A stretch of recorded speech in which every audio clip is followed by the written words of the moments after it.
Testing, 1, 2.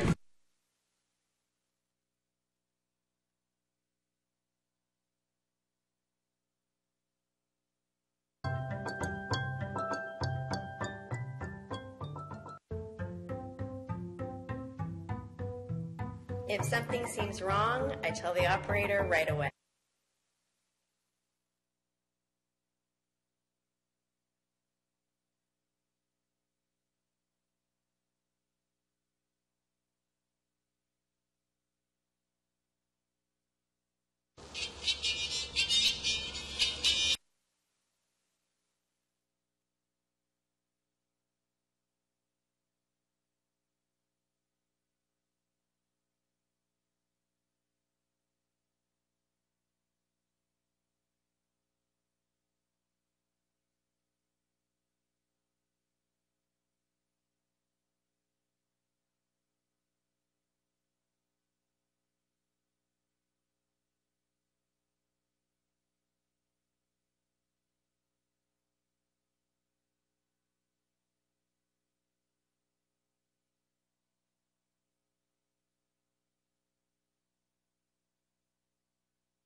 Check 1, 2.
Check 1, 2, check, check.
Good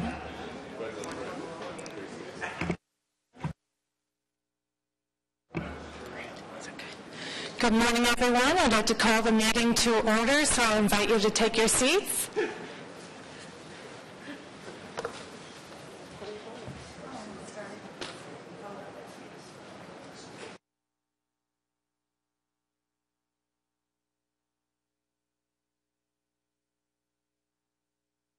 Good morning, everyone. Bonjour à tous. I'd like to begin by welcoming everyone to today's Transit Commission meeting. As I mentioned last month, I'm pleased to start our meetings by recognizing OC Transpo employees who have gone above and beyond the call of duty to help members of our community. Pardon me. This recognition, I have a frog in my throat. I woke up with it. This recognition is part of the Transecure program, which is a well-established community watch program on wheels. With that in mind, it should come as no surprise that being the eyes and ears of the community is all part of a day's work for an OC Transpo employee. I'd like to begin by introducing you to the February 2014 Transecure Call of the Month recipient. This past February, a paratranspo bus operator named Wayne Flatt may well have saved a passenger's life one cold afternoon. As Wayne was traveling to make his next pickup, he noticed an older woman hunched over at a bus stop near Maryville Road and Meadowlands Drive. Wayne immediately stopped his bus to offer assistance. The woman explained that she feared she was having a heart attack. Thanks, Jen. Wayne took swift action and helped the woman board his bus, where she was able to give herself a shot of her nitroglycerin medication. Wayne also immediately contacted OC Transpo's control center to request emergency assistance. The Ottawa Paramedic Service arrived shortly thereafter and transported the woman to hospital. That really truly is an inspiring story, Wayne. Next, I'd like to introduce you to the March 2014 Transecure Call of the Month. In the cold early morning of March 3rd, paratranspo operator John Carpenter witnessed a serious vehicle collision on Highway 174, not far from the transitway off-ramp. John immediately pulled his bus up behind the wrecked vehicle to block traffic and offered his vehicle as a shelter for the 24-year-old male driver of the car involved in the collision. Without delay, John requested emergency services to attend to the scene. John remained on the scene as a witness while emergency services attended to the individual involved in the collision and then drove the male home at the request of the Ottawa Police Service once their investigation was complete. The February and March Transecure Calls of the Month remind us of the efforts OC Transpo staff make to ensure that our buses and streets and communities are safe. I'm so pleased that Wayne and John are here with us this morning in the gallery, and I'd like to invite them both to join me here at the podium.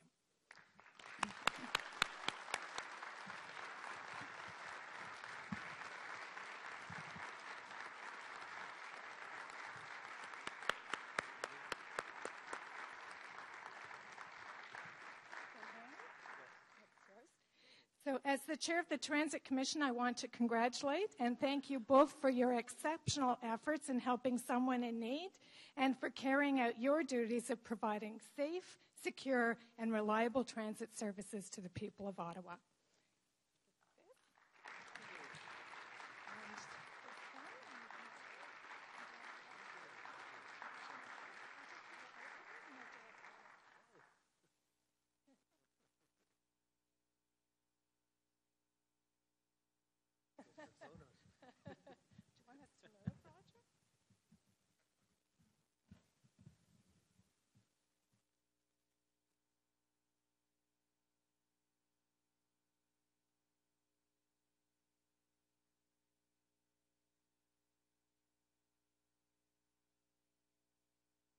So congratulations to you both, and thank you for the work that you do.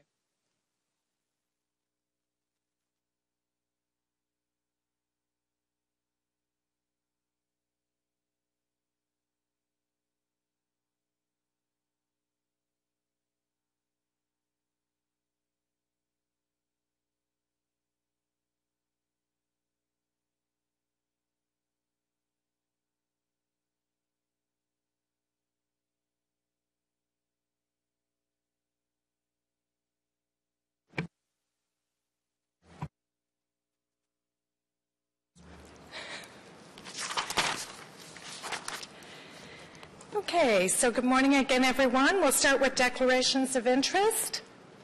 Seeing none, confirmation of minutes 46 from March 19th, minutes 47 from March 26th, and confidential minutes 12 from March 26th. Carried. Okay, under the agenda items, item number 1, there is a chair's update, so we'll hold that and return to it. Item number 2, update from the General Manager of Transit Services. There is not an update, so we'll continue on. Item number 3, OC Transpo operations at railway level crossings. There is a presentation. Some of you have seen it, but we'll hold that and see the presentation. Item number 4, amendment to transit bylaw. Carried. Carried on that.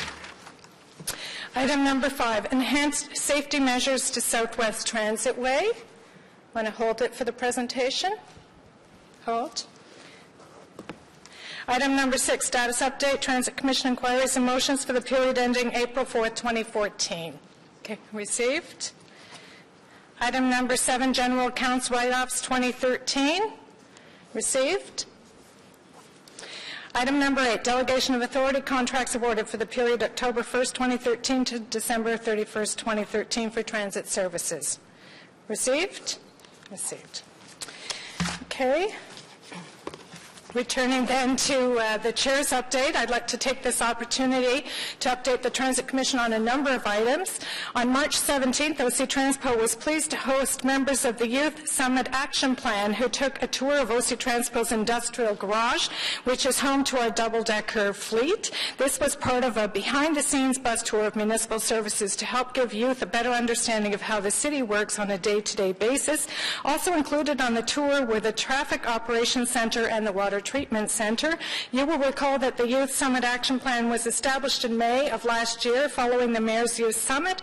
Our council colleague, Matthew Flory, is council's representative on the committee. The role of the Youth Committee is to help monitor the action plan and advise city staff on actions related to civic engagement. Specific to transit services, the Youth Committee is focused on increasing youth awareness of the role of transit safety and enforcement staff. Last week, on April 9th, I was pleased to join OC Transpo and members of OC Transpo's Pride Committee by wearing pink in support of the internationally recognized event called Day of Pink. This important event aims to increase awareness about bullying, discrimination, homophobia, and transphobia in our schools and our communities. Day of Pink is a great opportunity to bring attention to this important social issue and to join those who are committed to a workplace that promotes diversity and acceptance, as well as one that is free from discrimination. Next, I'd like to update you on the upcoming quarterly service change, which is set to take place at the end of this week. Beginning Sunday, April 20th, OC Transpo will introduce spring service improvements and some minor service reductions that reflect the lower seasonal demand for service. These changes are part of OC Transpo's regular schedule adjustments, which take place 4 times a year in April, June, September, and December. They are part of OC Transpo's ongoing work to improve service throughout the year as the needs of our customers change. There will only be minor changes to service levels and routes during the April 24 service change.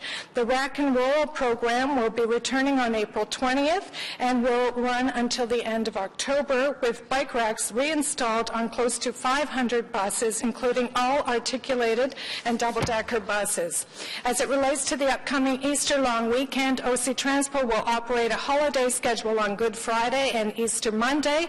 On Easter Monday, there will be minor weekday schedule reductions and the cancellation of all school routes numbered in the 600 and supplementary school trips. On Good Friday, as well as on Saturdays and Sundays, a family can ride all day with one $7.95 day pass. A family can include up to 6 people with a maximum of 2 aged 13 or older. More information on holiday schedules and traveling, of course, is available by visiting octranspo.com. Next, I'm pleased to announce that the City has received the award of the Good Fellow Interest arbitration panel in respect of the first collective agreement for the new administrative supervisors bargaining unit represented by the Amalgamated Transit Union Local 1760. The award deals only with the term of the agreement and the economic increase for 2014, as the parties had been able to reach agreement on the rest of the provisions of a first collective agreement. The arbitration panel awarded a 1.93% economic increase for 2014, which is the same as the increase awarded to the larger ATU 1760 bargaining unit last year. The new collective agreement will expire on December 31st, 2014, which is also concurrent with the larger ATU 1760 collective agreement. The ATU 1760 Administrative Supervisors Bargaining Unit is a small one made up of fewer than 10 staff who were previously non-unionized supervisors in the administrative areas at OC Transpo. It was certified by the Canada Industrial Relations Board on May 31st, 2012, and the City and the ATU 1760 have been working together since that time to negotiate a new collective agreement. With this award, the City has reached new collective agreements with all unionized employees at OC Transpo. Finally, I'd like to update the Transit Commission on OC Transpo's new public awareness campaign known as Busology. Some of you may recall the often humorous advertisements of the first Busology campaign, reminding passengers to practice their best transit etiquette to help ensure that all customers have a positive experience while traveling on public transit. I'm pleased to report that transit staff have completed the development of a new version of Busology, which will begin running later this month. Topics for the new ads, which will be gradually rolled out over the course of the next year, were drawn from OC Transpo's past campaigns as well as recent input from customers, operators, and community stakeholders. The campaign, which is focused on encouraging customers to turn down loud music, avoid blocking the door, being ready with fare payment, and ensuring safety and security, will be available in both print and digital medias. Busology videos will be available on YouTube and on octranspo.com and will be promoted on social media. I'm pleased to share with the Transit Commission today 4 of the upcoming advertisements.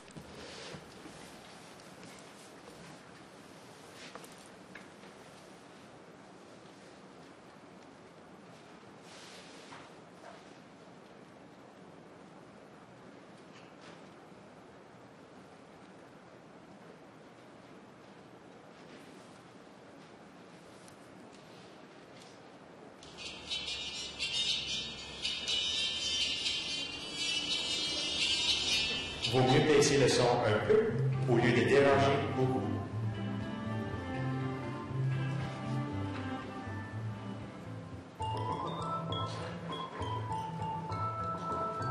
It's better to look back than to hit someone with your pal.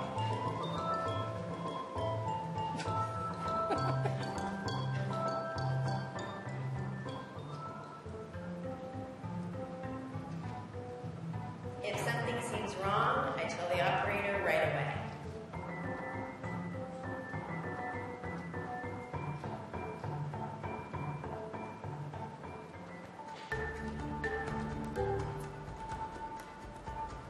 Assis ici, je demeure à votre écoute.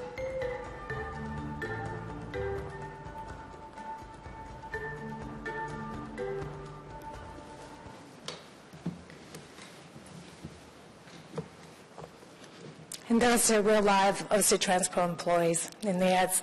That's the end of my update. If there are no questions, can we receive my report? Receive, thank you. Moving then to item number 3, OC Transpo operations at railway level crossings. Mr. Manconi, I'll turn the floor over to you. Thank you, Madam Chair. Madam Chair, members of the Transit Commission, the report that we're going to be discussing provides an overview of our practices at railway crossings. It also provides the findings of an external independent review, expert review. This external review was requested by OC Transpo following the tragic accident of September 18th. The review was conducted by the MMM Group and Flood Murray International, Inc., 2 external engineering firms with expertise in transportation engineering, planning, and safety. These road rail safety experts were asked to provide professional advice on transit practices when crossing level crossings. You'll be hearing from Mr. Jeffrey Millen of the MMN Group and Dr. John Robinson of Flood Murray International. They provided to OC Transpo their findings, which they will be presenting shortly. Pat Scrimger will also be providing an overview presentation on our operations, and the City Solicitor will also make a few comments. We would like to reiterate that the City staff continue to fully cooperate with the Transportation Safety Board's investigation into the September 18, 2013 train and bus collision. The TSB is federally mandated to investigate the causes and contributing factors of the collision. It has jurisdiction to make recommendations designed to eliminate or reduce any safety deficiencies. The TSB had indicated that as part of their investigation, it will review requirements for buses to stop at railway crossings. Staff have shared with the Transportation Safety Board the engineering report that we're discussing today, as this information may be useful for their work. Please note, this is an interim position for OC Transpo. We are waiting for the TSB findings with their national expertise as they conduct their detailed investigation. I'll now ask Pat Scrimger to present the OC Transpo operations at railway level crossings. Thanks, John. There are between 75 and 80 railway level crossings in the City of Ottawa, and of these, 20 are used by scheduled OC Transpo service. There are three types of railway crossings: those that are protected with flashing lights, bells, and gates, those that are protected with flashing lights and bells only, and those that are unprotected, marked only with a crossbuck sign. Here's a picture of a crossing that's protected with flashing lights, bells, and gates. It's an example. This is a picture of one of the crossings that OC Transpo uses that is protected with flashing lights and bells only. There's no gate. And this is a picture of one of the unprotected crossings marked only with a crossbuck. There are no OC Transpo routes that use any crossings of this type. On this page and the next page are a list of the 20 crossings that are used by OC Transpo service, 10 on this page, 10 on the next, and you can see that 14 of those crossings are protected with lights, bells, and gates, 6 protected with lights and bells only, and OC Transpo operates over no unprotected crossings. Our current procedure is this. At protected railway crossings, operators are trained to observe and follow the posted speed limits when they're approaching the crossings, to hover their foot over the brake pedal and scan the tracks in both directions for approaching trains, to slow down, listen, and look both ways to make sure the way is clear before they cross the tracks. If the warning devices are activated, that's the lights and the bells, and if they're present, the gates, our operators are trained and required to stop at least 5 meters from the nearest rail or gate and do not cross the tracks until the train or trains have passed and the signals have been deactivated. If there are when there are warning signal lights, they need to wait until they stop flashing, not just having the train pass. And if there are gates present, we have to wait till the gates are fully in the upright position. And these requirements follow the requirements of the Highway Traffic Act. Though we don't operate regular service over unprotected crossings, all of our operators are trained on what to do at unprotected crossings. We follow the requirements of the Highway Traffic Act, and that is that buses must stop at least 5 meters from the nearest rail. While stopped, the driver must open the bus door, look and listen in both directions for any approaching trains, and then once the bus is moving, the driver must not change gears while the bus is crossing the tracks. And these are exactly as laid out in the Highway Traffic Act. And as a reminder, OC Transpo Service does not operate over any crossings like this. We look across the country at what the practice is at different transit systems, and here's some of the larger transit systems apart from ours. In Toronto and Montreal, buses always stop before crossing, every crossing, whether there is crossing protection or not. In the case of Toronto, that's a procedure adopted by the TTC. In the case of Montreal, they're following Quebec law. In Calgary, Winnipeg, Edmonton, and Vancouver, buses do not stop if the warning devices are not activated, and the detail of the practice varies from city to city on how much they have to slow down in advance and what the rules are at unprotected crossings. And they follow generally, they follow in every case, the provincial law that applies, and the provincial laws are different from province to province.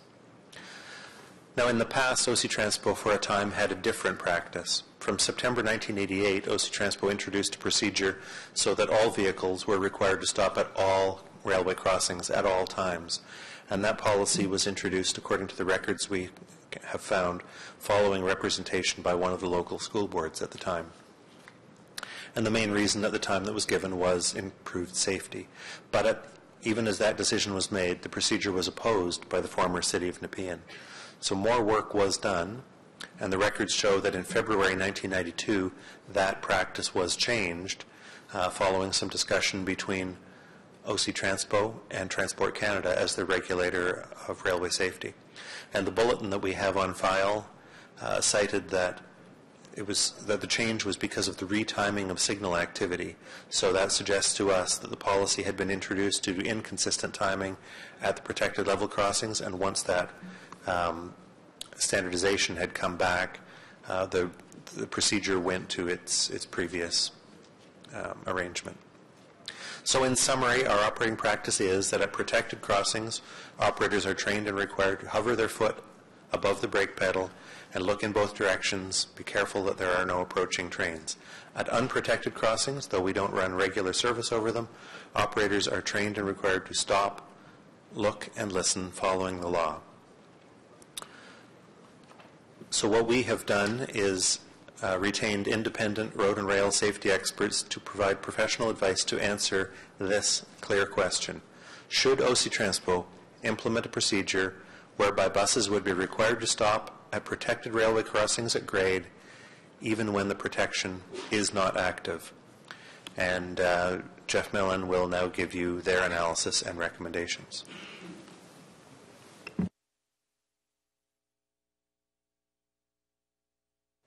Thank you, Pat. Before I get into this presentation in too much detail, I'd like to start out by providing a little bit of context. As designers, a lot of what we do is risk management. We know that when we open a roadway to traffic, collisions are going to occur. As designers, what we try to do is minimize the likelihood of those collisions occurring or the impact of a resulting collision. And I've included this graph to kind of illustrate this whole risk management process. We've got likelihood on the horizontal axis and collision impact on the vertical. And then we've got corresponding risk levels in the color-coded squares. Where we typically like to operate is in that bottom left-hand corner. Minor risk, low likelihood, and low impact.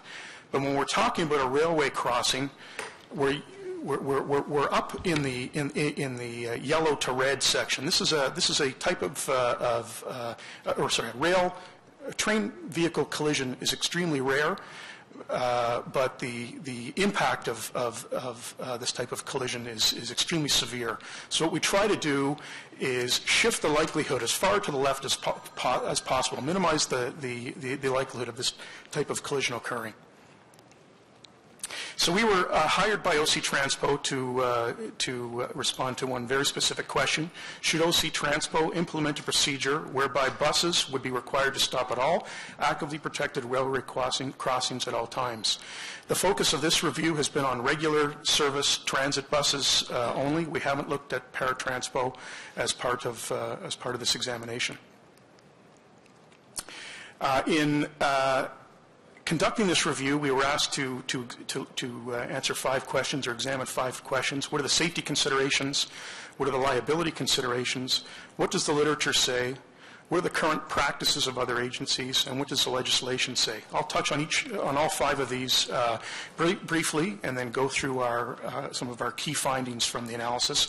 But as we conducted the study, it became clear that the warning system, the type of warning system that was in place, was a critical element to the stop or no stop decision as well. So I'll spend a little bit of time talking about warning systems, and then we'll go into our conclusions and recommendations. So let's start with safety considerations. Well, terrain vehicle collisions are extremely rare. It's a low likelihood, but extremely high severity typically attached to these types of collisions. In fact, terrain vehicle collisions, the fatal and injury rate for terrain vehicle collisions is 40 times higher than that of all motor vehicles. But it's not just terrain vehicle collisions that we need to consider. There are also non-terrain related collisions that occur at a railway crossing. And these types of collisions are 5 times more likely than terrain vehicle collisions. These are rear-end type of collisions, vehicle-to-vehicle side swipes, fixed object type collisions. And both collision types need to be considered as part of our risk assessment.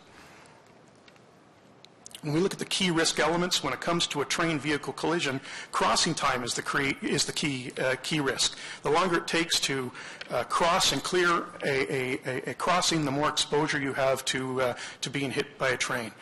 The crossing time is typically addressed in the physical design of the grade crossing. It's dictated through RTD 10, which are Transport Canada specifications for the design of grade crossings.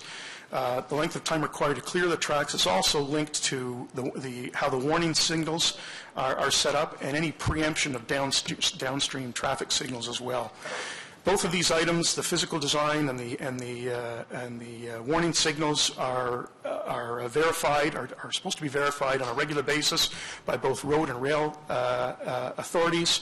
And this is all spelt out as part of the RTD 10 grade crossing safety assessment guidelines. And just as a note here, there's a new procedure that's been released by Transport Canada that's currently out for review and comment by various road agencies. When it comes to non-train related collisions, one item that can influence these types of collisions is the operating procedures of buses as they approach the crossing. We start stopping vehicles or slowing vehicles down. We're going to create turbulence and conflicts on the approaches to the crossing. Liability considerations. Well, to ensure public safety and reduce the potential for liability, road authorities have to ensure compliance with established practices. And I've listed some of the applicable guidelines and practices here. We have RTD 10 and the Road Safety Act that dictate the geometry of the crossing. We have the Ontario Highway Traffic Act and its legislation that dictate how vehicles are to operate. Certain vehicles are to operate around the crossing. There's certainly specifications and best practices and guidelines for the design of traffic signals and grade crossing warning systems that have to be abided by. We want to ensure that there's a fail-safe design of the warning system. We also want to consider the crossing as a whole. The type of considerations you put into a crossing in the middle of a farmer's field are very different than the considerations you would put into a grade crossing on a busy arterial roadway. And finally, we want to, road agencies have to ensure that any crossing procedures that they implement are defensible. So what does the literature say? We conducted quite an extensive literature search as part of this review. We looked at what the human factors folks had to say. We looked at grade crossing safety literature. But one thing we found was the information specific to transit buses was very limited. Most of the information focuses on school buses and hazardous goods. But there was one seminal document that we found. It's a 1985 report conducted by the U.S. Federal Highway Administration. This report was the only report we were able to find that was specific to that specifically examined the question of should vehicles be stopping or not stopping at railway crossings. It was also the only report we were able to find that provided a quantitative road safety assessment of the impacts associated with both practices.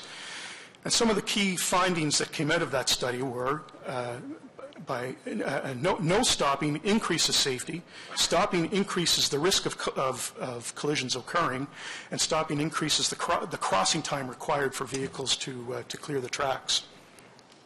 So the key conclusion that came out of this, one of the key conclusions that came out of this study, and this is a direct quote out of the FHWA study, not requiring stops would result in a net annual decrease in train-involved accidents for hazardous material transporters, school buses and passenger buses of 2.6%, 10.8%, and 17.4% respectively.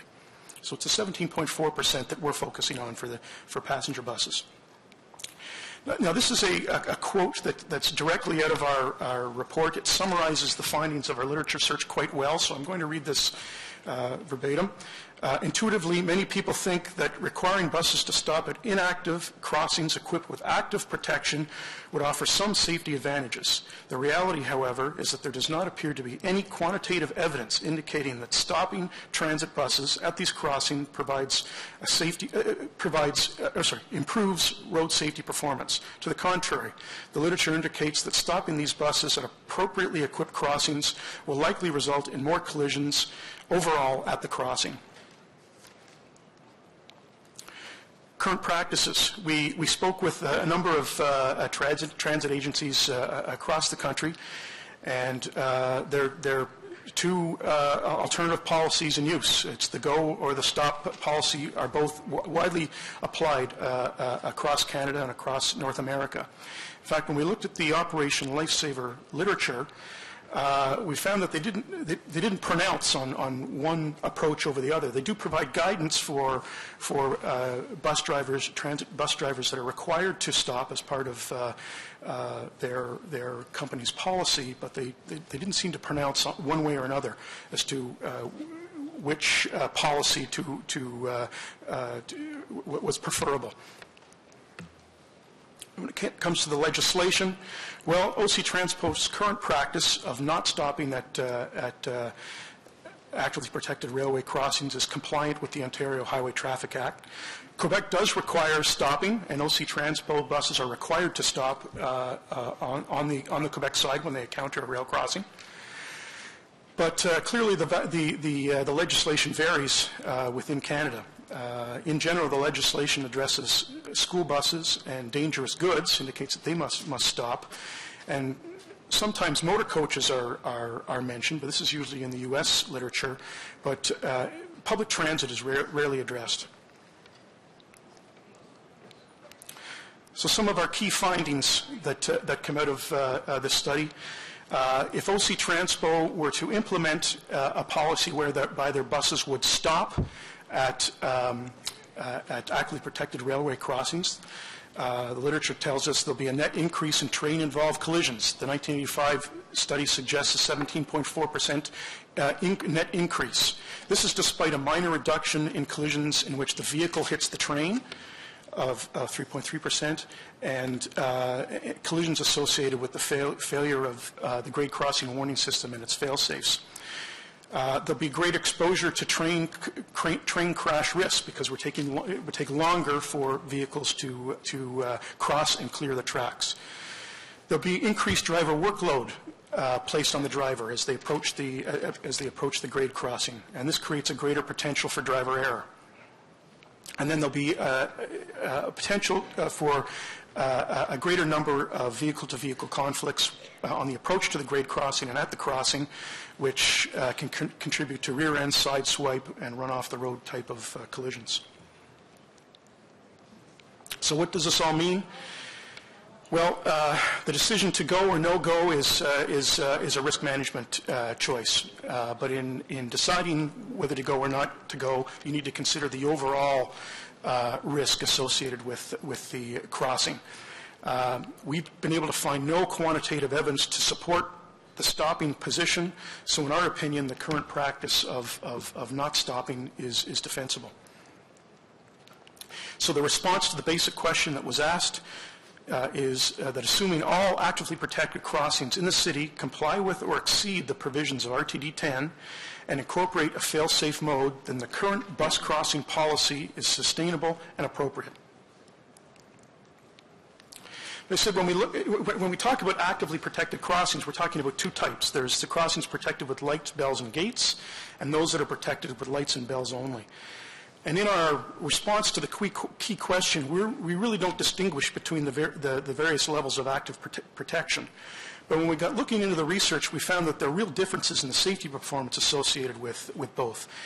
And I'm going to draw your attention to the bottom line of the bottom row of this table. This is a summary of 3 U.S. studies where they're summarizing the percentage change in collisions associated with going from one level of protection to the next.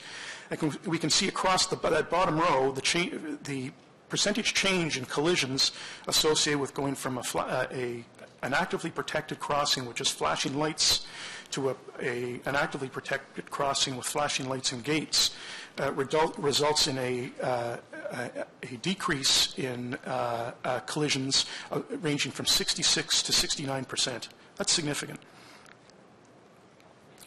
When designers decide what type of grade protection is required at a crossing, they use warrants, and warrants help us select the type of device using a number of specific design elements. The problem is these warrants are extremely general, very general in nature, and they don't, in our opinion, they don't specifically consider transit and its unique risks. A collision with a loaded transit bus, a collision involving a train is going to have significant severity associated with it. And this is what I mean by a general note. We've got a general warrant. We've got a general warrant that covers everything from logging trucks to buses. So a collision with a logging truck, between a train and a logging truck, is going to be very different than a collision between a train and a loaded bus. So our conclusions and recommendations. The OC Transpo's current no-stop policy for actively protected crossings is appropriate. It provides superior safety performance when compared to a stopping policy. However, in our opinion, buses should only be used in gated crossings because of the proved safety effectiveness that the gates provide. We also recommend that all at-grade highway railway crossings in the City of Ottawa be re-examined for compliance when any new Transport Canada or Transportation Safety Board guidelines are issued. Thank you. Thank you. Madam Chair, just to summarize, at the bottom of page 4 of the report that the commissioners have in front of them is a subtitle section called Legislative Framework.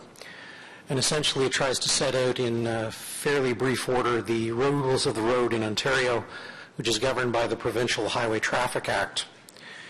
A review of the history of this provincial law, Madam Chair, shows that since the early 1960s, the Highway Traffic Act required both school buses and public vehicles, and that's defined to include transit buses, to stop at rail crossings that had no gates or lights. This would be the reference to the unprotected crossings. In 1997, however, the province of Ontario amended the Highway Traffic Act to require only school buses to stop at all railway crossings, whether they had gates and lights or not. The legislative record for this amendment, Madam Chair, which is found in Hansard, indicates that this specific change for school buses was originally brought about as a result of a private member's bill and not a government action. A reading of Hansard shows that the private member's bill was not triggered by any specific research or report that said this was a safer practice. In fact, we could find no record of even a particular or specific incident or circumstance that might have led to this particular private member's bill. What we did find listed in the record and what we produced in the report was that this amendment was apparently supported by the Ontario School Bus Association of the time. Now, specifically, the reference in there is that the association was asking for this change to the Highway Traffic Act to establish some, and I'm quoting here, continuity as to whether school buses stopped at marked or unmarked railway crossings, as it, and again the quote, takes away the confusion from the public. So that was the only rationale, Madam Chair, we could find for that 1997 change. Thank you. Thank you, Rick. Madam Chair, I just want to provide some concluding comments and then outline the next steps. I do want to remind everyone that to date there has been no observations, orders, direction, or recommendations for OC Transpo to change its current operating practice. TSB is reviewing whether buses should be required to stop at crossings. And so what you've heard is taking all factors into account, the overall safety performance of protected railway crossing is higher if buses do not stop when the warning devices are not activated. This position is supported by engineering research and is consistent with the HTA scheme, and staff considers this practice to be the safest operational practice for OC Transpo buses traversing protected railway crossings when the warning devices are not activated. The recommendations from the independent rail safety experts is to make no changes to our current OC Transpo operating practice. Their findings are that having buses stop at railway crossings when warning devices are not activated would reduce safety, and the HTA does not require transit buses to stop at railway crossings when warning devices are not activated. So with respect to next steps, we're continuing our full cooperation with TSB and other authorities. We're awaiting the findings from the TSB, and we will, of course, consider any recommendations from TSB or other authorities. We're continuing our dialogue with VIA and the railway companies. And, Madam Chair, I circulated and sent out to every member of the Canadian Urban Transit Association through our network of CUTA members a copy of the report and the staff report and the engineering study. And we're pleased to share with anyone who does request it, and we will. With respect to gates, we're going to move to design and install gates at 4 crossings because there are no alternate routes available that do not include ungated crossings. And those locations are Hertzburg, Leicester, March, and McCarthy. And we're working on options to serve the customers in the village of Carp so that our service does not traverse ungated crossings there. And then also, Madam Chair, you'll recall that we did receive an order from ESDC asking us to look at all railway crossings similar to some of the work that we did in Fallowfield. We're doing that. We've met with senior staff of ESDC. We've showed them our work plan. They were very pleased with what we've done. We've engaged the consultant. Our field work has begun, and we need some time in this regard because we want full foliage on bushes and trees in the crossings to examine sight lines. So ESDC is aware and fully supportive of our timelines, and we've told them that we'd be reporting back to them before the end of 2014. Thank you, Madam Chair. That concludes the presentation, and staff and the external engineers are happy to take any questions. Okay, well, thank you very much for the very comprehensive presentation. Are there any questions? Is that you? Oh. Me, I think. Oh. Councillor Drosh. Thank you very much. Thank you for your work on this. And there certainly has been some discussion in the community and throughout the city on this.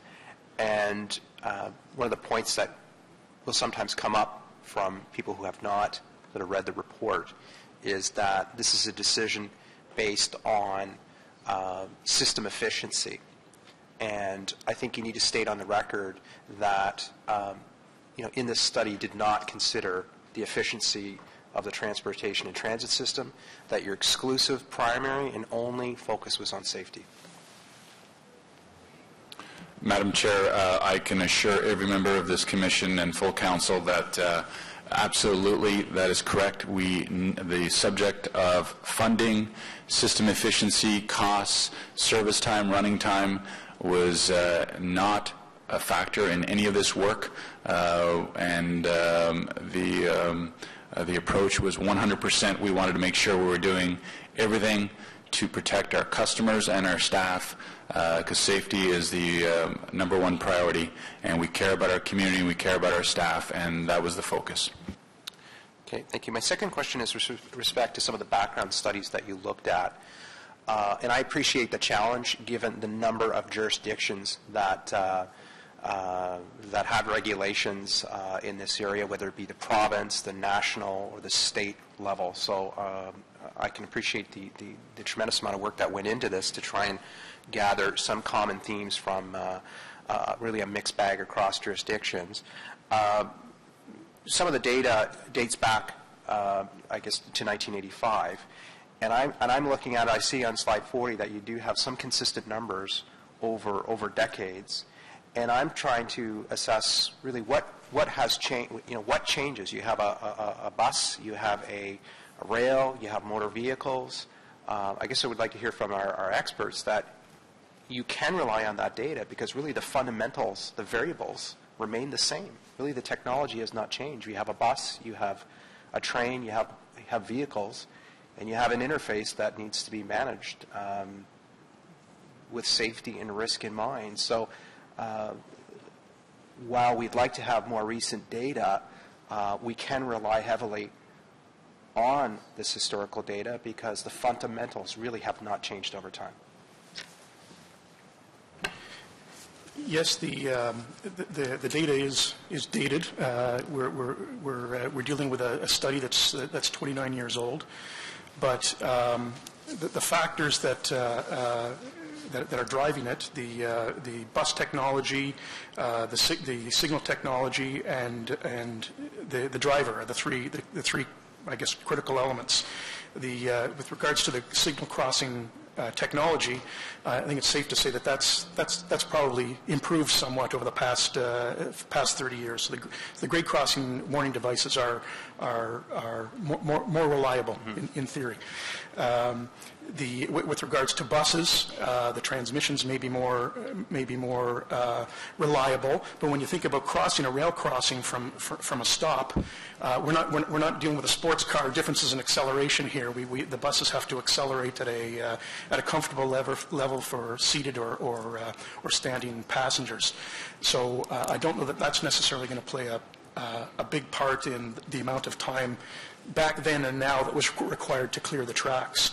The third element is the human factor, and I don't think that's changed much in 30 years. One thing the human factors literature tells us is that we're not very good at decision making on the approach to railway crossings. Driver error and failure to recognize an oncoming train are often factors in grade crossing related collisions. Okay, looking at the report in your presentation. Some of the variability in the policies, in my mind, my interpretation is that it comes from the passive intersections. So that's why they require stops, because they will have passive intersections that don't have the safety equipment. Is that why we're sort of recommending that we make the investment in having the signals and the barriers? Really just to sort of get away from, again, what I think is in other jurisdictions, a concern more with the passive intersections and not the ones with barriers. Madam Chair, there's about three parts to that. The first is that the presence of the gates provides the additional an additional point of information for the driver, and also has the fail-safe nature of gravity bringing the gate down if there is a power failure at the system, so at the signal. So there's one more or two more safety attributes. The second is that by having gates at all of the crossings where OC Transpo crosses, we can provide the same information and the same training to every operator for every time they will come to a crossing in their regular work. And they don't have to decide, do I follow that rule or that rule? They will always follow the same rule. And that we can do by having gates installed. And then the other aspect that goes more directly to the councillor's question, that there is difference in wording and small differences in meaning in the different provincial legislation across the country. I believe that it's only Quebec, of all of the provinces and territories, that requires all buses to stop at all crossings. The other provinces and territories that still have railway tracks all have buses not required to stop at a protected crossing, and like we do, they can, if their agency has that practice, roll directly through. Thank you. Are we aware of any technologies that are out there? And I would look to Europe, where I think you have concentrated urban populations, a much stronger reliance on rail for both passenger and freight. longer history, I think, with rail. We aware of any technologies that would send a warning to the driver in the bus, some sort of smart technology? Was that part of our? Did that come through any research that there might be some innovations there that would alert the driver? We're not aware of some sort of smart communication. Sorry? We're not aware of any existing technology like that, though we do know that there is research along those lines. All right. And lastly, I mean, obviously there's a lot of focus at the federal level in terms of rail safety nationwide and commitments there to review it. I take it we'll be participating in providing input, in raising questions that, we need greater clarity,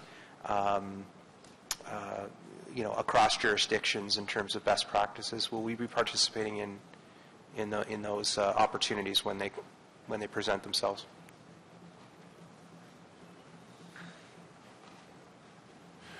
Madam Chair, we're cooperating with both TSB and federal government in terms of their draft regs, and their draft regs are out. We're reviewing those, and certainly if they reach out to us and ask for information or they're sharing this information, we're providing that, and that was certainly our intent with the CUTA, Canadian Urban Transit Association. We provided them that, and they're happy to share that with them if they so ask. Okay. Thank you. Those are all my questions. I think we have taken a prudent step here to do this undertaking. Obviously, a big piece of the puzzle is missing in terms of the findings of the TSB, and I think that's why while we are reassured, we still, I think, as a community, still have concerns because we're missing that information that I know they're working towards bringing to us so that we can have, I hope, some closure. Thank you. Thank you, Councillor DeRoche. Commissioner Wilkinson. Thank you, Madam Chair. And then Councillor DeRoche answered some of my points, so I'll just go to the one. I was just a little wondering why we need to spend money on the Hertzberg and the March Road. March Road maybe because it's a high-speed road. That particular track is owned by the city. There is one train a week. It goes up to Iron Park and comes back, so it goes across these crossings twice.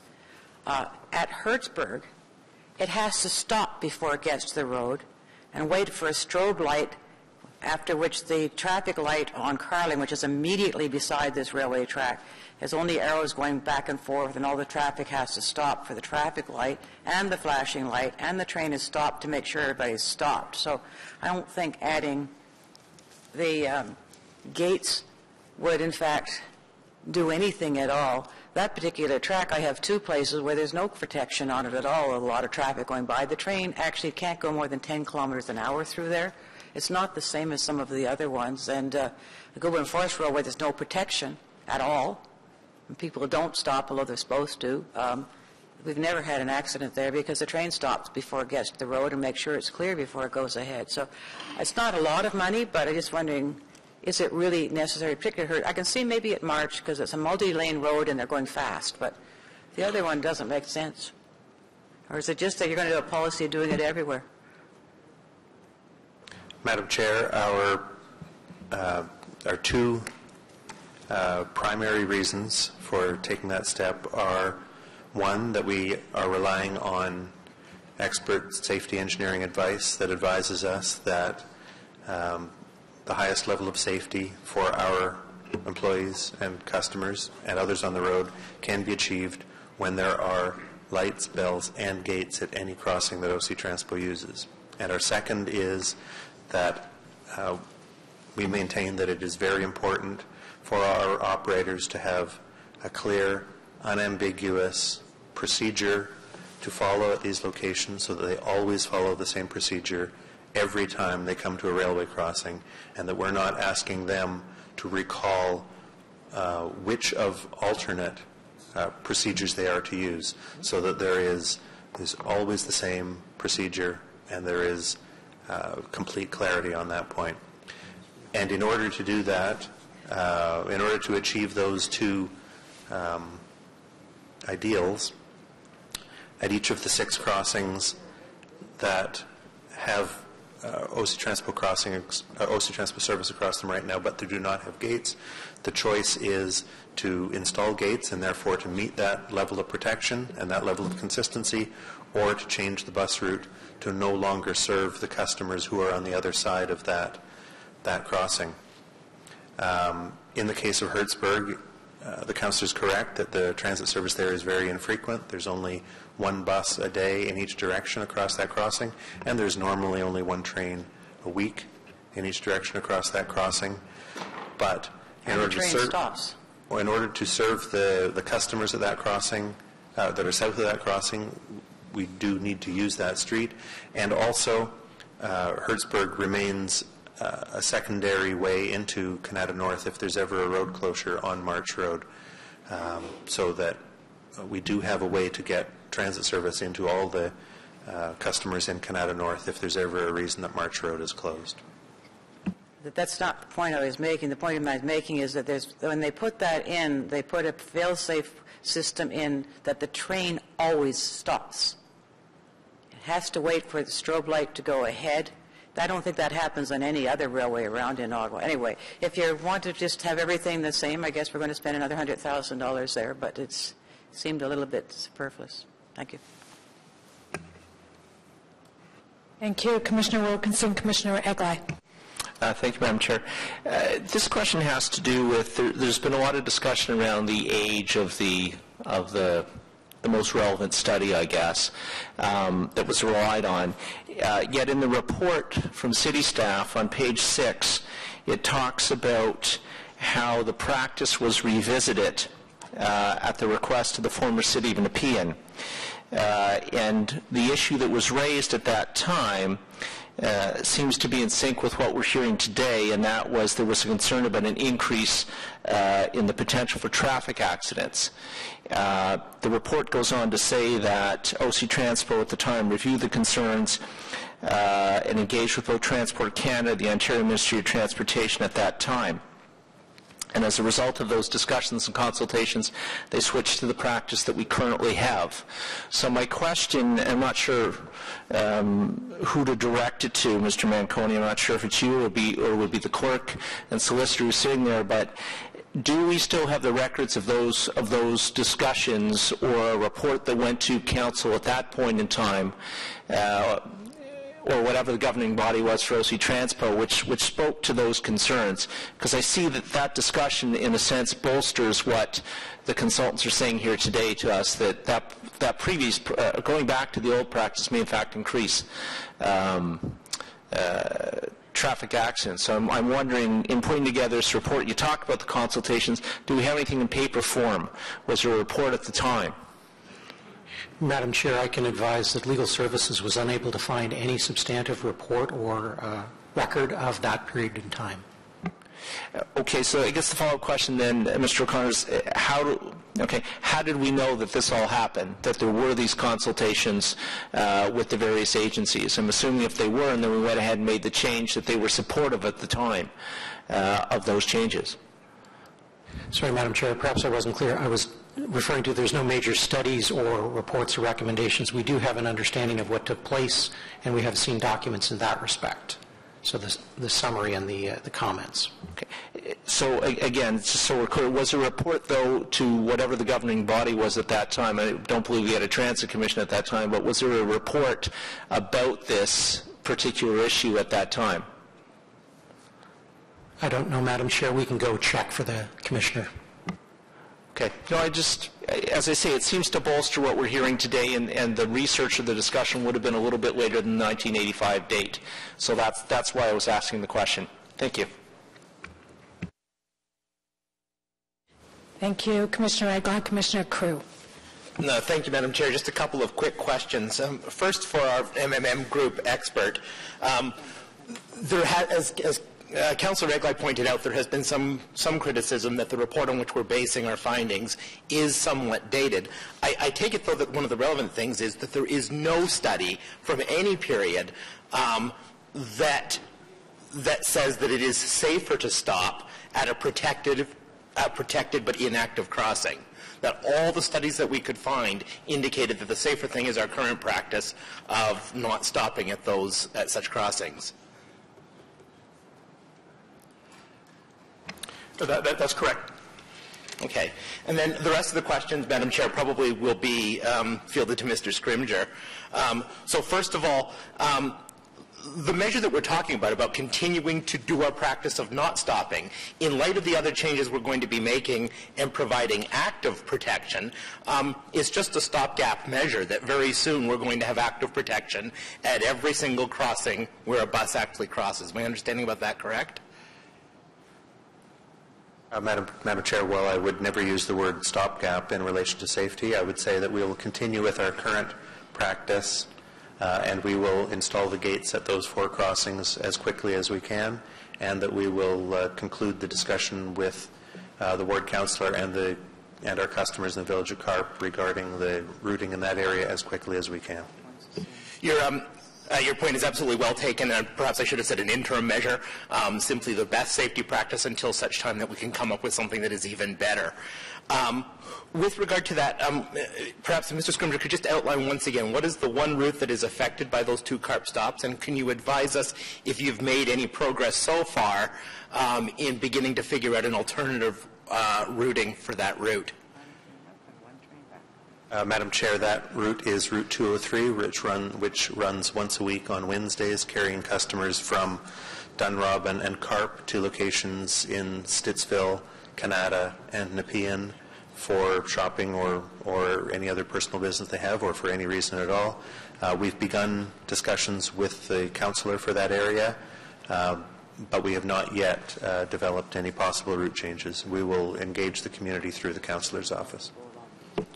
Okay, I'm glad to hear that certainly the councillor and the community will be involved in that. Finally, and I'm not certain who might be able to answer this question, in light of Councillor Wilkinson's questions about the Hertzberg and Carling crossings, I'm curious about the one on Leicester Road between Albion and the Airport Parkway, specifically understanding that the tracks currently stop before it reaches Leitrim Road. Is there any active rail traffic currently on that route whatsoever? Madam Chair, while the railway traffic on that section of our railway is very, very infrequent, there are trains which run south of the south end of the O-Train operation to the National Research Council Testing Centre from time to time, and because it is still legally a railway crossing, in order to maintain consistency and the highest level of protection, we need to treat that crossing the same as all the others. Okay, and so what you're saying is, although there's no regularly scheduled service, there is still occasional or sort of infrequent service that goes over that crossing. Is that correct?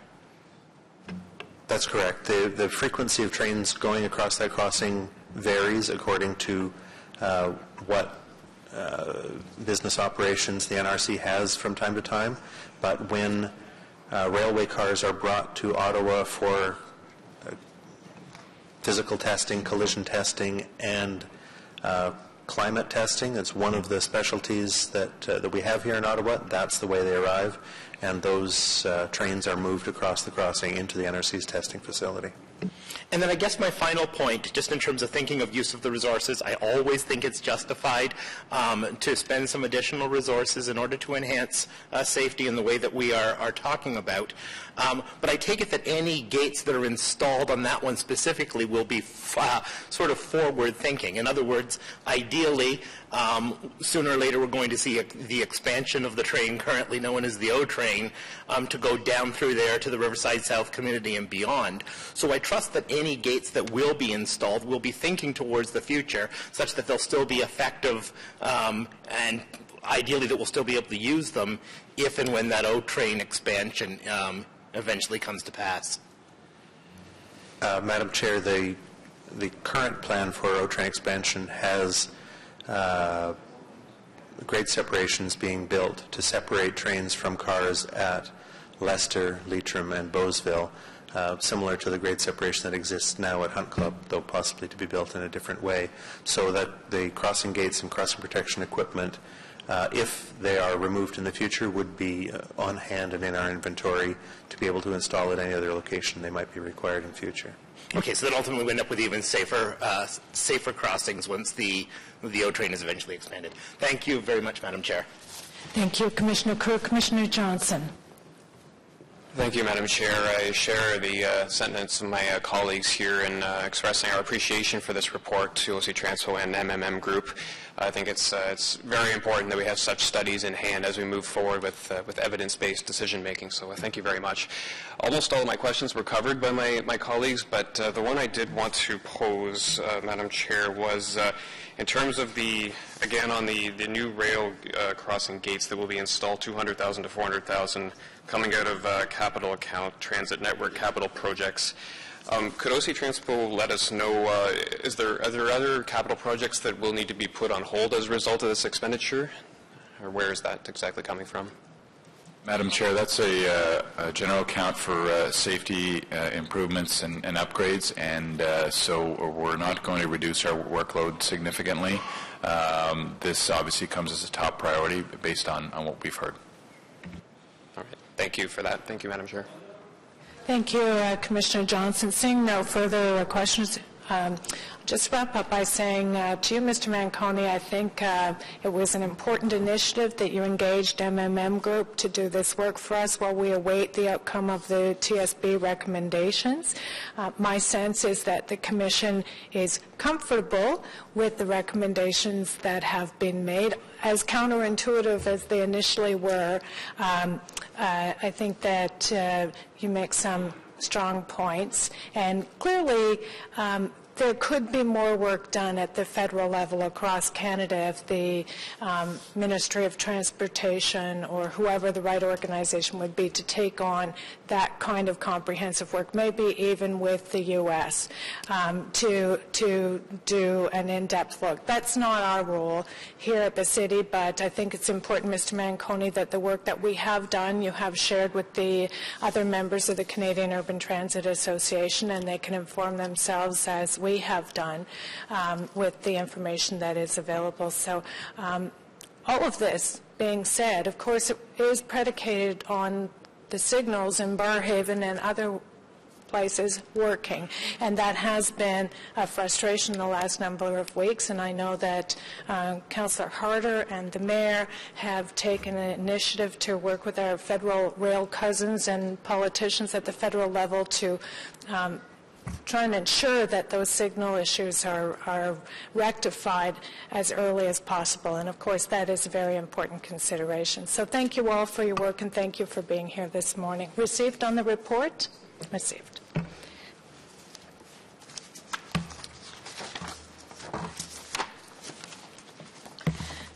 So moving then to our next held item, which is item number 5, I believe. And I think Mr. O'Keefe is going to make the presentation. Is that correct? Okay.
Thank you, Madam Chair. Sorry for the delay. I guess there's a bit of a background, I think, and maybe for the commissioners that aren't aware that what Public Works involvement is with the Transway or the OC Transpo. I thought I would give you a little background. Public Works is a service provider for a lot of the maintenance on the Transway. We do winter, summer maintenance on the Transway lanes and in the park and ride lots. We're also responsible for a lot of the signage and the lights and the paint that's on the lanes for the Transway system. But one of the major roles we provide through Public Works is traffic management through our traffic services branch under Phil Landry, and that group does the safety studies, does traffic studies, and in this case we were brought in to look at a lot of the observations that were provided by the Transportation Safety Board.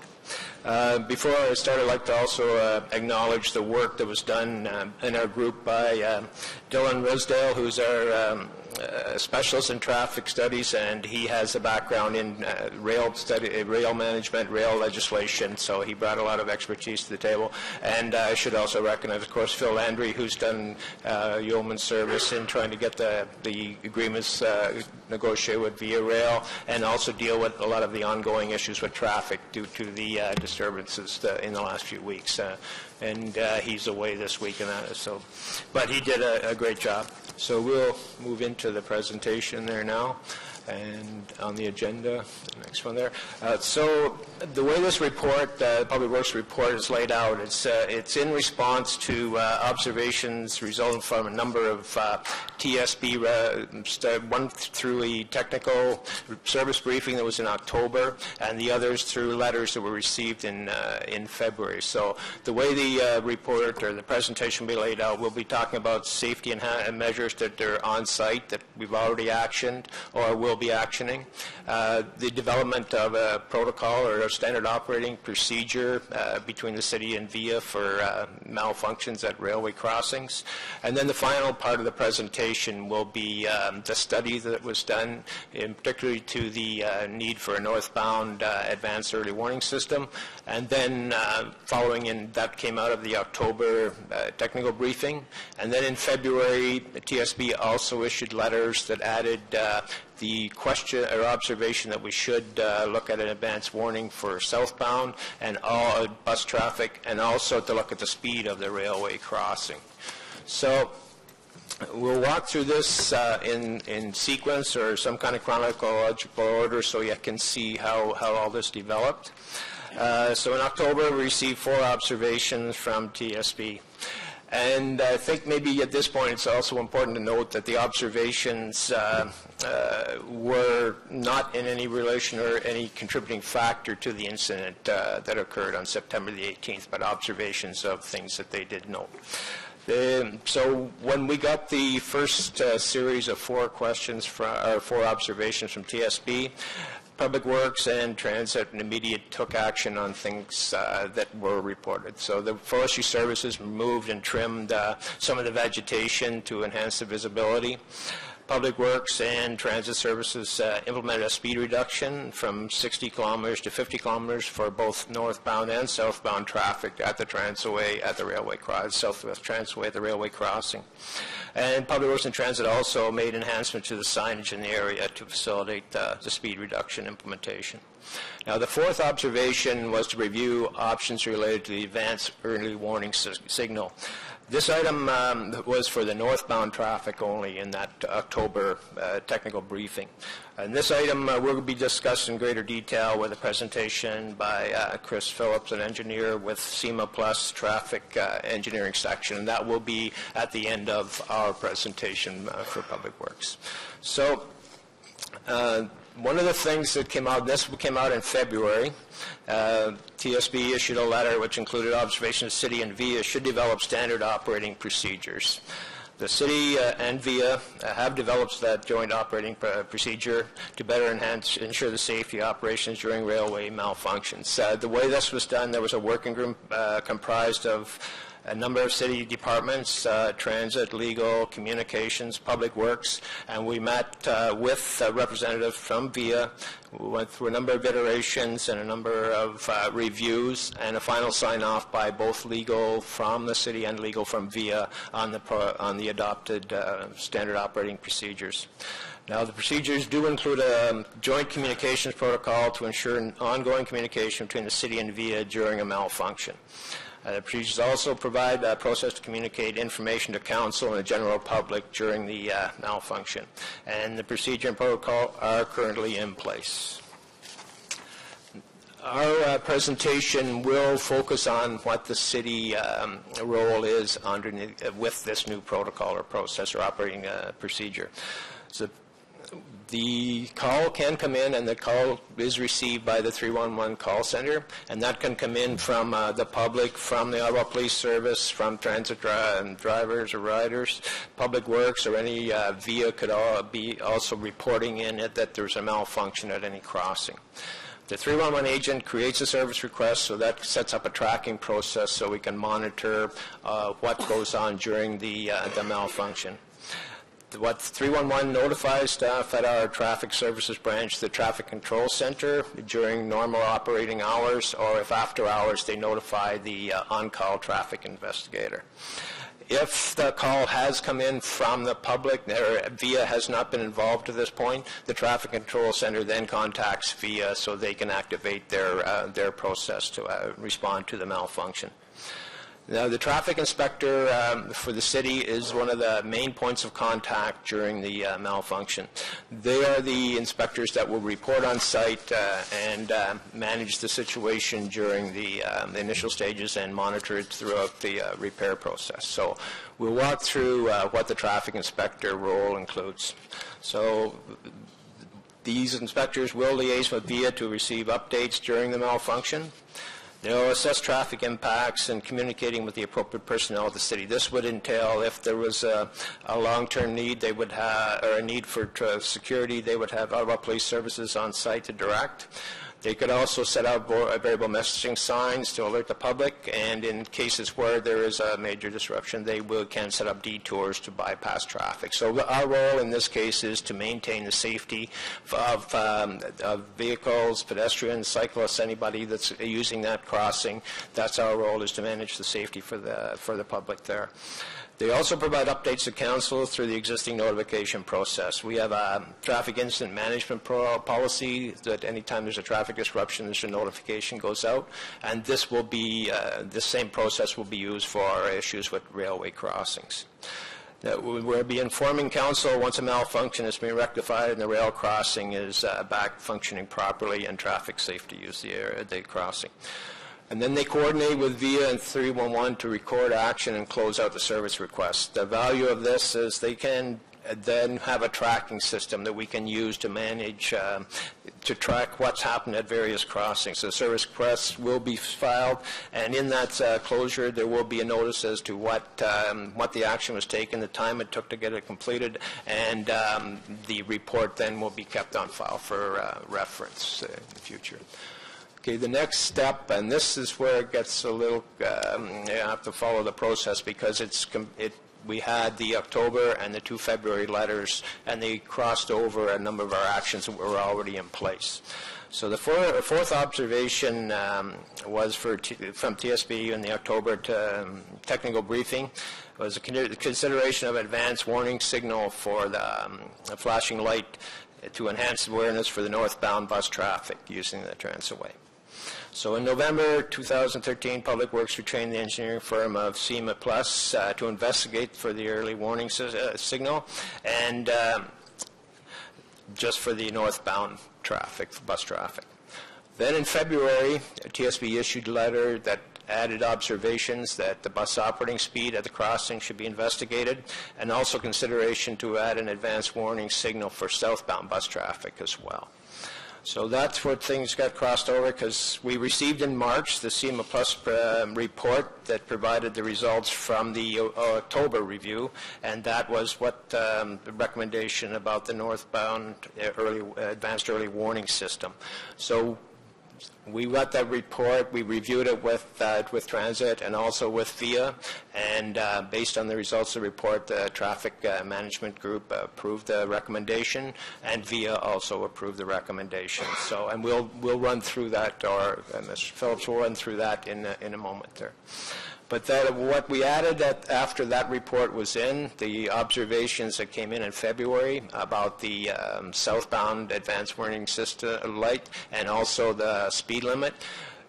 We again asked SEMA Plus to do a review of these two systems, these two observations, and they have been working on that since March, and they have some preliminary recommendations, which will also be included in the presentation by Mr. Phillip, which is the next step in the process. And I just, as a way of introduction, Mr. Phillips he's a professional. Phillips is a professional engineer. He's a transportation director with the firm SEMA Plus, based in Vaughan. He's a former director of Intelligent Transportation Systems Canada, and he sat on the board from 2007 to 2011.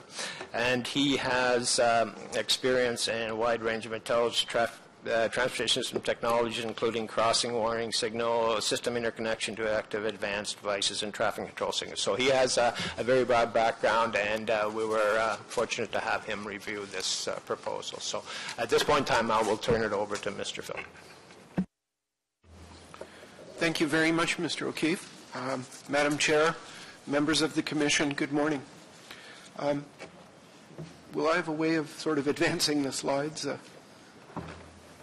Thank you very much.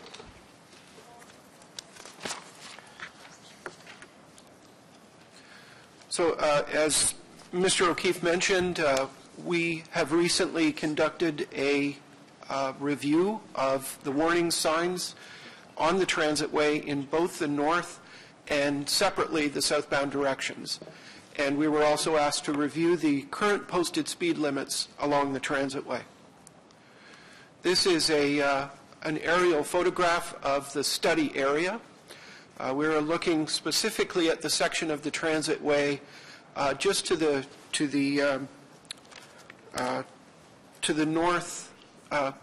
northeast of the Fallowfield station. And this is right in the vicinity of Woodruff Avenue and Fallowfield Road. So I'll start the presentation. It's in three parts. The first part of it is to look at the warning messages for drivers on the transitway in the northbound direction. There are really four potential options related to railway crossing ahead warning signs. One is to use the standard sign, and then there are three versions of that use flashing amber beacons to enhance the message. The standards or guidelines that we use in the review of this come from the Ontario Traffic Manual, Book 6, entitled Warning Signs.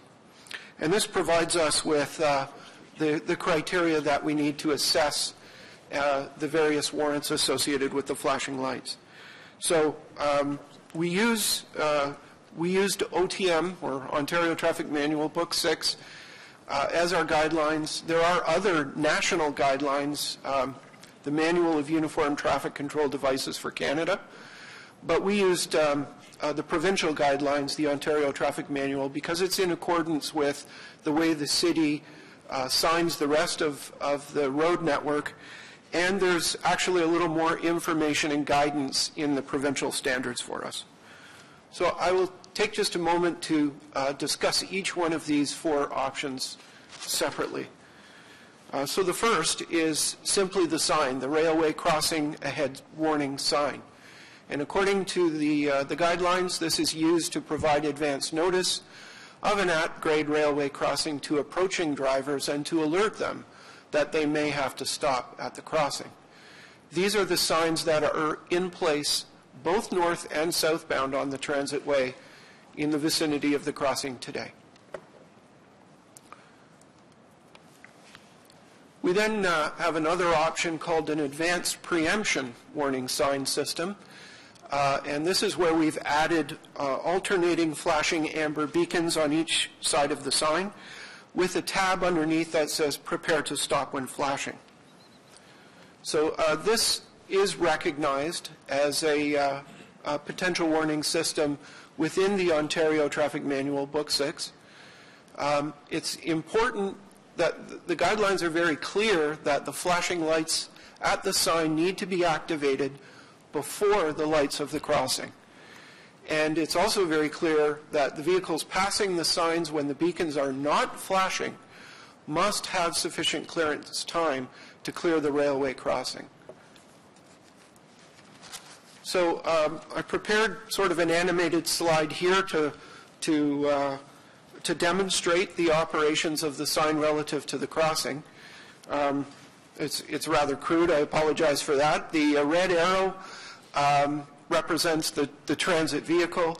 As it gets close to the actual warning sign, the flashers will start on either side of the sign. And then as the bus continues, or the arrow continues, closer to the crossing, the lights at the crossing will start flashing. So here we go. So our arrow approaches the warning sign, and then later it approaches the crossing, and in this scenario it doesn't have time to stop, but it continues through the crossing. So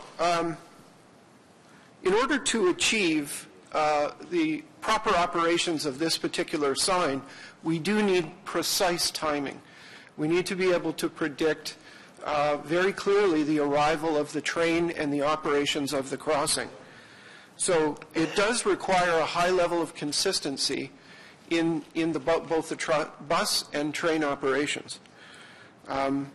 We do know from our conversations with Via Rail that there are sometimes changes in the way that the train approaches the crossing. It's decelerating as it approaches the station and accelerating as it leaves the station.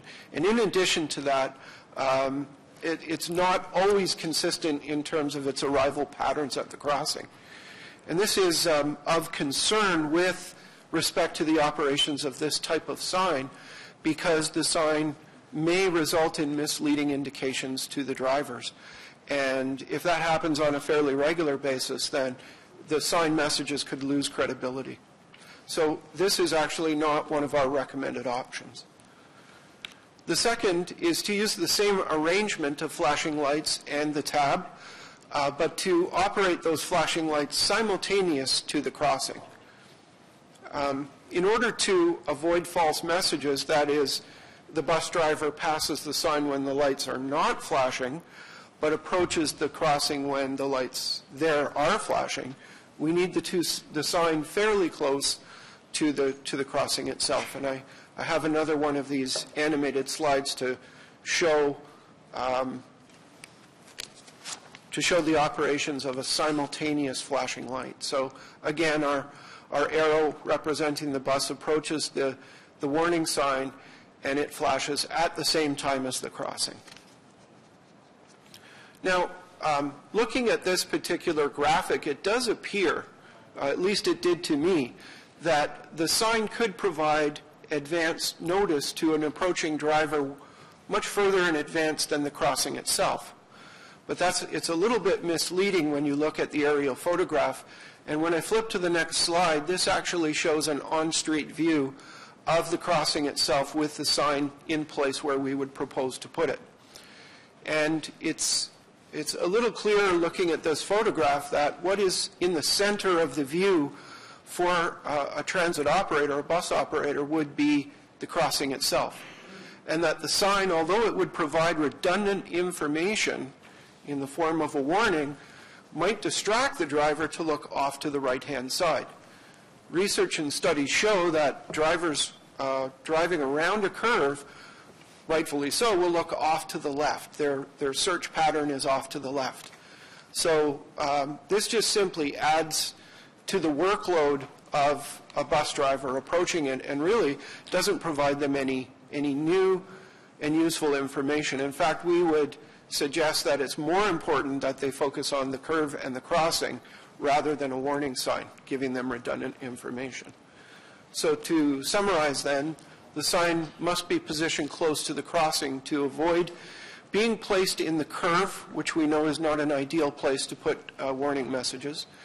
and to avoid false messages. And that the usefulness of the sign is diminished because both the sign and the crossing would be in the same view.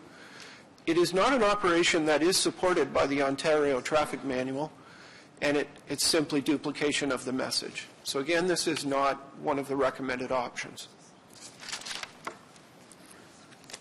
Whoop, I'm sorry. Go back. Okay. So the fourth option on our list then is the continuous flashing beacon. So this arrangement has the sign with only one beacon positioned above the sign, and the beacon flashes continuously. And the purpose of the beacon is really to provide extra emphasis to the warning message and also to attract or draw the driver's attention to it. We, as traffic engineers, have a fairly limited toolbox in the types of signs and devices that we can offer. And flashing beacons are known to be effective in drawing a driver's attention and enhancing a warning message. But we do want to restrict them to critical locations only. Otherwise, overuse could occur, and the benefits that we accrue today from the use of these devices would diminish. This is simply the same aerial photograph without the animation, showing the approximate location of where we would suggest that sign be put. It's in advance of the curve so that the driver is free to negotiate the curve, which is an area of higher workload, and to focus their attention on the crossing as they approach it. So some of the rationale in this particular case for adopting a flashing beacon are shown on this slide. The transitway is a very unique facility in that the need for traffic control devices have been minimized. And so there's a high degree of efficiency for transit vehicles to move along the transitway, particularly in this area. But the at-grade crossing can represent an intermittent exception to the unrestricted travel of the bus. And because of the curve, just in advance of the crossing, traveling in the northbound direction, extra emphasis in this particular case is warranted, simply as a reminder of the impending crossing to the bus operator. And this is the option of the four that is recommended. We were then asked if we could quantify the safety benefits associated with the recommended option. And I should say off the top, that's a very difficult thing to do. The overall safety impact is expected to be positive. As I mentioned, flashing beacons are known to attract driver attention and to enhance the warning message of the sign. But as Mr. Millen mentioned earlier, vehicle-train collisions are thankfully infrequent compared with other types of collisions. And that makes supporting information, particularly quantitative information, very difficult to obtain. In addition to that, we're dealing with a very specific instance of the transitway, professional drivers using that transitway, a reduced number of hazards, fairly light, relatively light traffic volume compared with other arterials. And we're looking to prevent one collision type, which is with the rail, as opposed to all. So the bottom line is it's adding the beacon to the railway crossing ahead sign will have a marginal safety benefit. I can certainly support that statement. And it will help to increase the awareness of the tracks for an approaching driver by increasing the conspicuity of the sign. The warning system in the southbound direction was looked at completely independently of the northbound sign. The two do not have to be the same. And again, we refer to the Ontario Traffic Manual Book 6 for guidance. The prepare to stop at railway crossing ahead signs with amber flashers should only be used where there are actual or potential dilemma zone problems at railway crossings. And I should preface this by saying these are essentially at approaching locations which are straight and flat and where the visibility is very clear. So it further goes on to say conditions on each approach to the railway crossing should be considered separately, and in this case that would be the north and southbound directions. So we would look then for dilemma zone issues, and a dilemma zone can be described as when a clearing message is activated, the driver must make a decision, and they must decide if they should proceed or proceed and clear the crossing safely or stop. And that area, as they approach, where that decision needs to be made once the crossing is activated, is referred to as the dilemma zone. On a straight section of road, dilemma zone problems can occur with these kinds of conditions: high train and vehicle speeds, high train volumes or high traffic volumes, or poor visibility. In the southbound direction, we do not have any of these dilemma zone issues. We're not dealing with these. And so, and as I mentioned before, because beacons should be restricted to critical situations only, and because we're dealing with a straight section of road, and because the factors contributing to a dilemma zone do not exist in the southbound direction, an active advanced warning sign is not recommended for the southbound direction. In other words, the current standard railway crossing ahead sign is acceptable and appropriate in this situation.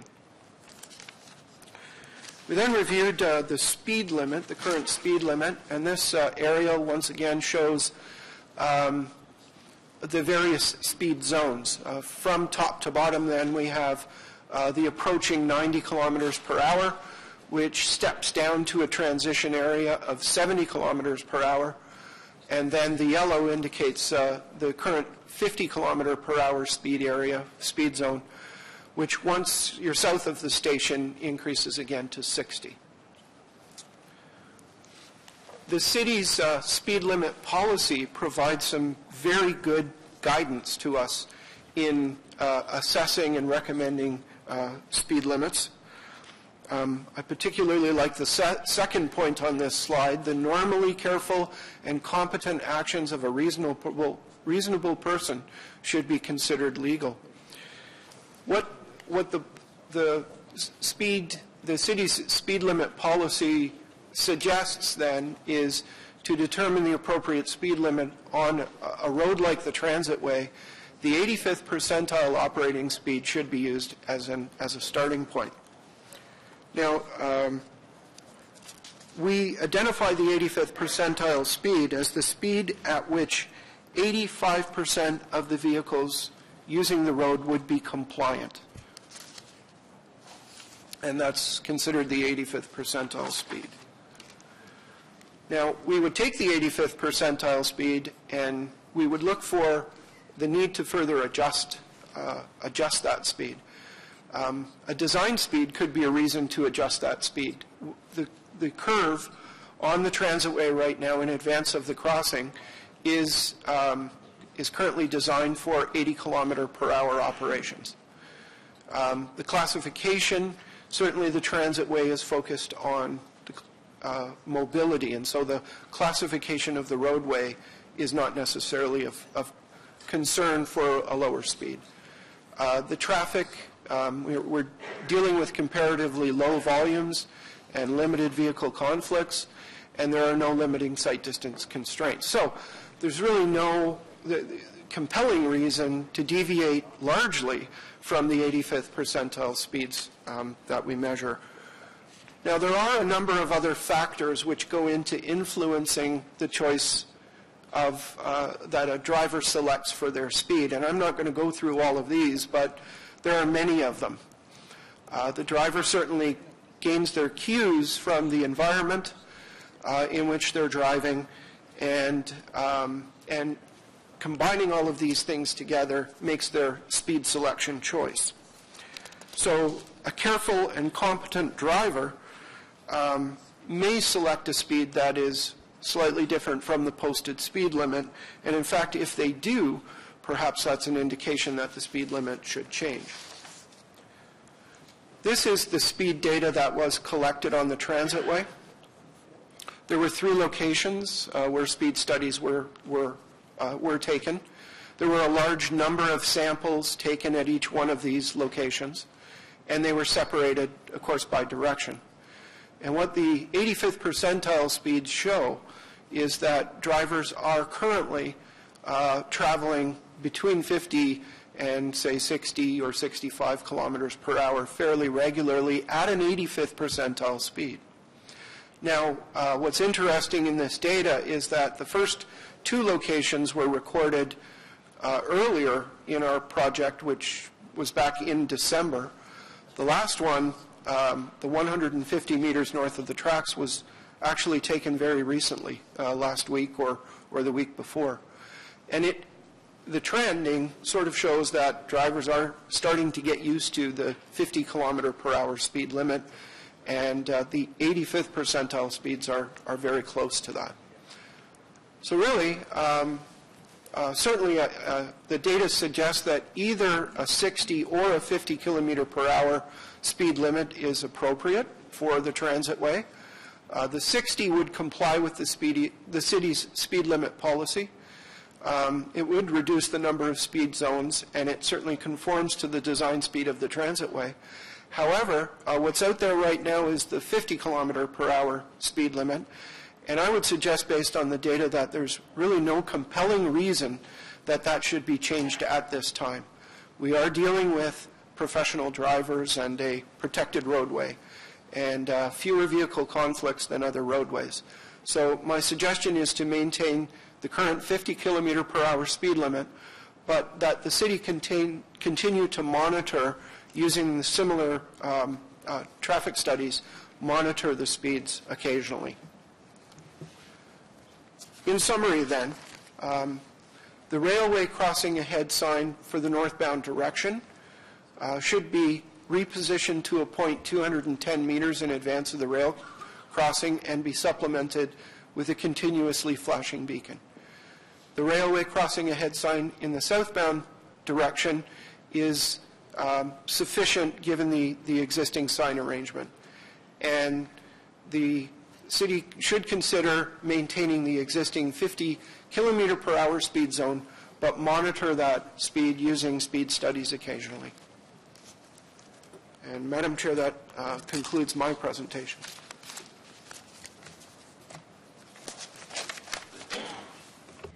Is that it from everyone?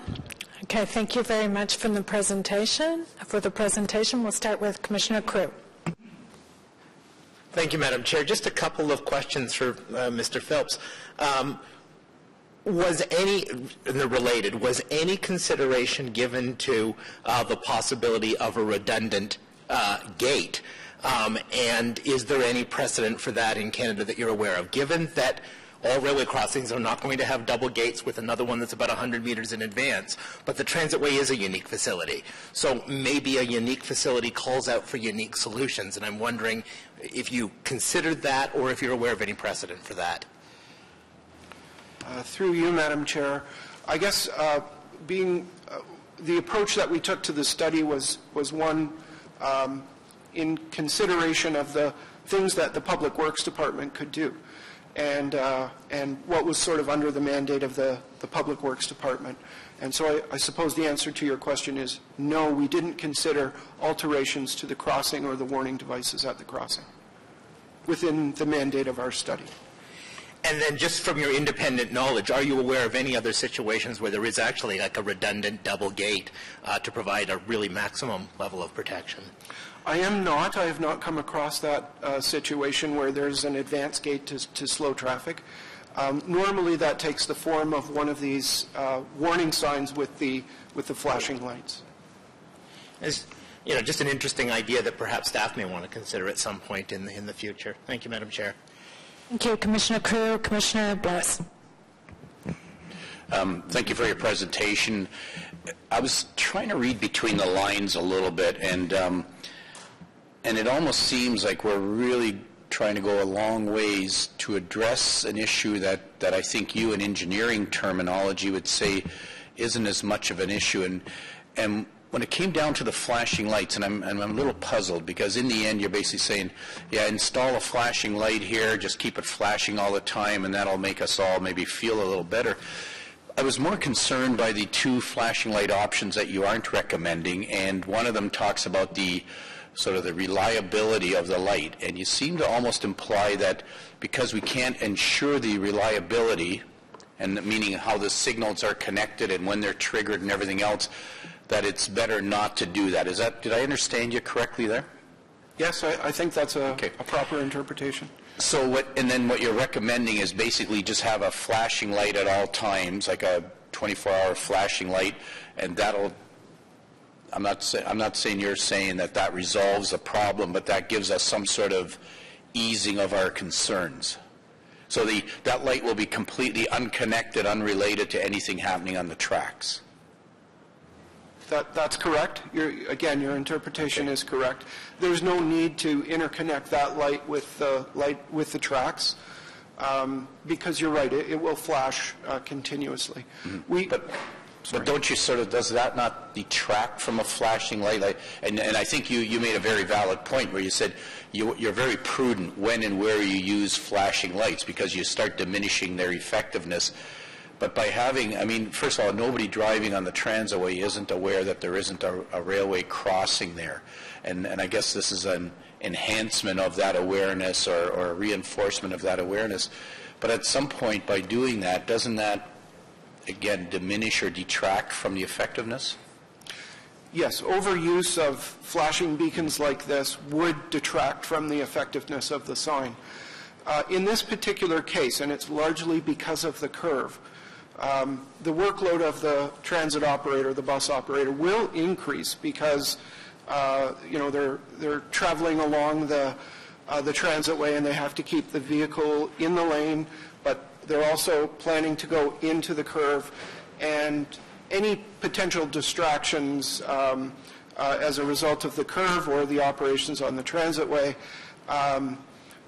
could potentially be offset by really getting their attention before they go into the curve and simply reminding them that there is a crossing ahead. Right. And so because of that, it's my opinion that this is an appropriate place to enhance the warning message by adding a flashing light. Okay. So the recommendation you're making, what would be the downside of linking that to the VIA signal system? And I think you mentioned about, there was either flashing simultaneously or actually sufficient advance that it allows to clear. Technically, I don't think there's any obstacle, is there? I don't think you indicated that there was anything technically that would prevent that from happening. So what would the downside be? Through you, Madam Chair, absolutely you're correct. There's no technical reason why we couldn't link the two devices, the track crossing with the sign. In doing so, you would only do that really to develop some sort of a timing relationship between the crossing of the tracks and the sign. So that one would flash either simultaneously or in advance of the tracks. My concern with that is what we refer to as false positives and false negatives. A false negative message would be that a driver passes the sign without the signals flashing, but that they get to the crossing and the crossing is flashing. And so they may think the sign is broken, or perhaps the lights are out, or there could be a problem. And over time, the sign loses its credibility as a result of that. So my concern would be, and given that the train operations are difficult, really are inconsistent in terms of the arrival of the train at the crossing, I could see that could happen fairly frequently. Okay. And so the benefits would be reduced in that regard. Right. Okay, thank you for that. Thank you for your questions, Councillor Blowis. Anyone else? Seeing none, thank you very much for the presentation and the work that you've put into this. We appreciate it. And maybe just a comment generally on all of the issues that we've been discussing this morning, the stopping and the issues around rail safety as they intersect with OC Transpo. And I think for all of us, there's been a lot of work that has gone into this, and a lot of time, a lot of effort, a lot of looking at the best practices, and a lot of consideration, thoughtful consideration given by the citizens of Ottawa and the Transit Commission, Ottawa City Council, our senior staff, and our consultants. And to the best of my knowledge, this is the only public organization that is having this kind of public forum and public discussion and debate around these issues, and I think it's very important, and I think ultimately it serves our citizens well. So to all of those involved in the work that has gone into today, thank you very much. Received on the report? Received. Thank you. Okay. Inquiries? Seeing none, other business? Adjourned. Thank you.